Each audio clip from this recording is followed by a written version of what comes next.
Hey everyone, welcome back. Today I'm going to show you how to change the screen timeout in Windows 11. Let's get started. First, click on the Start menu at the bottom of your screen. Now type Settings and hit Enter. This will open the Windows settings. Once you're in the Settings window, look for System on the left panel and click on it. Now on the right side, find and click on Power. And if you're on laptop, you will see Power and Battery. Here under the Power section, you will see an option called Screen and Sleep. Click on it to expand the menu. Now you will see different options for when your screen turns off or when your PC goes to sleep. If you're using a laptop, you will see options for on battery power and when plugged in.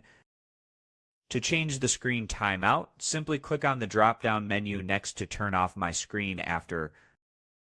You can select any time you prefer from 1 minute to several hours, or even set it to never if you don't want the screen to turn off automatically.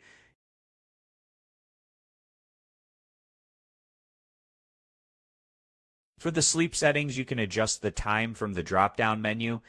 Under Put my device to sleep after, again, choose the duration that best fits your needs. Once you have made your changes, you can simply close the settings window. Your new screen timeout settings will be saved automatically. If you want even more control over power settings, you can go to the Advanced Power Settings. To do this, type Control Panel in the Start menu and open it. Then click on Hardware and Sound and select Power Options. Here you can customize your power plan by clicking on Change Plan Settings next to your active power plan. Then adjust the display and sleep settings as needed. And that's it. Now you know how to change the screen timeout in Windows 11. If this tutorial was helpful, don't forget to like, subscribe, and hit the notification bell for more useful tech tips. Thanks for watching, and I will see you in the next video.